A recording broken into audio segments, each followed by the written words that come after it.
Hora de conversar com Carlos Andreasa. O Andreasa vai tratar de um tema que, aliás, tem sido tratado com frequência nesse horário: os gastos do governo que ficam de fora do orçamento. É bem exótico isso, né? Um gasto que fica fora do orçamento. Imagine você apresentar esse tipo de manutenção da grana numa casa. Alguns gastos aqui vão ficar fora do orçamento. É um caos completo, né, Andreasa? Bom dia para você. Bom dia, meus amores, Megali, Carla, Sheila, saudações rubro-negras. Conheço esse teu artifício, Luiz Megali, não cola, certo? Mas sim, seremos campeões, certo? É exatamente Exatamente. Sobre gastos do governo. A conta não fecha, tá dado que não fecha. E aí começam as extravagâncias. É a expressão da farsa em que consiste o arcabouço fiscal, em que muita gente acreditou desde o início. Sinto muito, natimorto. Um arcabouço fiscal, uma regra fiscal, desde o início impossível, inviável.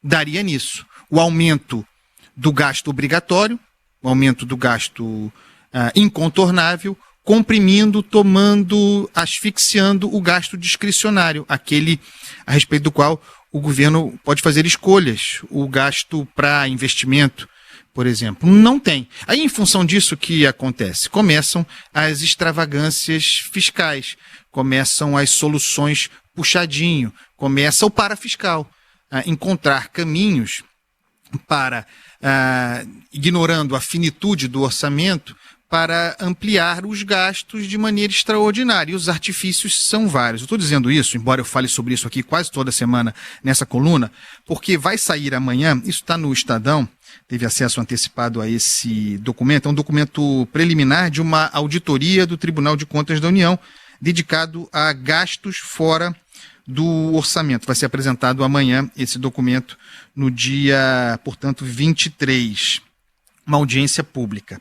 Práticas, o que diz o documento? Práticas heterodoxas do governo que, abro aspas para o documento, representam ameaças à integridade, transparência e sustentabilidade do regime fiscal brasileiro. A gente viu isso aqui, aliás, foi o tema da última coluna na quinta-feira aqui, o caso do projeto de lei de diretrizes orçamentárias. Exatamente isso. Não tem dinheiro, estrangulamento dos recursos discricionários pelo crescimento da despesa obrigatória.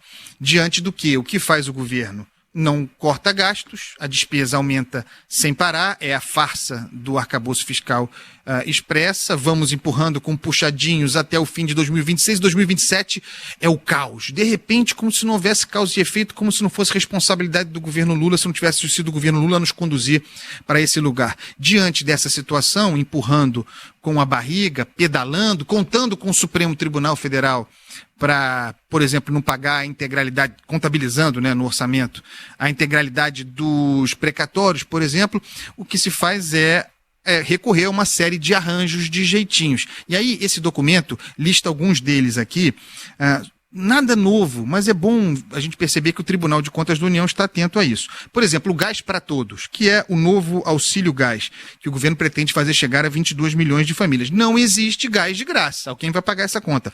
Qual é a jogada? Não tem previsão no orçamento. Não está no orçamento. Certo? Qual é a jogada?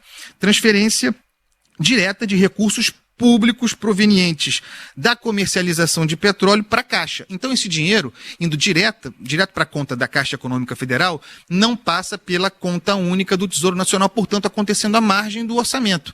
É uma solução para pagar o auxílio gás por fora do orçamento. Outro caso, o famoso pé de meia, já foi tema exclusivo aqui dessa coluna. O uso de fundos privados para bancar política pública sem autorização orçamentária. O pé de meia é muito importante, a grande política pública, Lula acredita nela, é uma política pública importante. Eu pessoalmente acho bacana essa política. Se é tão importante, deveria estar no orçamento. Não está, está por fora. Então, caraca, estão pagando por fora. Aí o TCU diz o quê? Olha, tem problemas aí, isso aconteceu, mas o TCU, no entanto, deixou pagar por fora. Deu 120 dias para resolverem o problema. Então vão pagando por fora do orçamento. São os chamados recursos para fiscais. E para finalizar, a política de expansão de crédito estatal, no caso do BNDES, repasse de recursos de fundos públicos, sempre a lógica de driblar o orçamento, de driblar o teto de gastos, o limite de gastos correntes, repasse de recursos de fundos públicos para o BNDES, conceder créditos. E assim nós vamos. Nós vamos nos endividando, o dinheiro, batendo meta, bate meta. Não, o governo bateu a meta superavitário, é a promessa. Eu acredito. Claro que vai bater a meta. Eu bateria a minha meta também, fecharia no azul. Se eu pudesse não pagar o meu financiamento imobiliário, ou melhor, se eu pudesse pagar ele por fora do meu teto de gasto. Só que para mim isso não é possível. Então vai se pendurando dinheiro para fora, empurrando a conta para frente. E em 2027 a gente vê. Quem vê? Nós. Nós vamos pagar essa conta. É isso, também meus houve amores. outra ocasião no governo anterior em que o ministro bateu meta aprovando uma PEC Isso, kamikaze. PEC dos precatórios.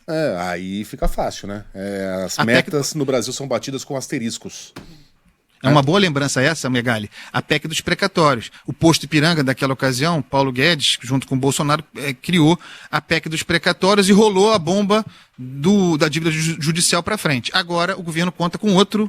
O governo Lula tem Paulo Guedes, o posto Ipiranga é o Supremo, que também deu uma solução para os precatórios, e assim se vai rolando a bomba fiscal para frente, para depois das eleições, claro, né? É isso.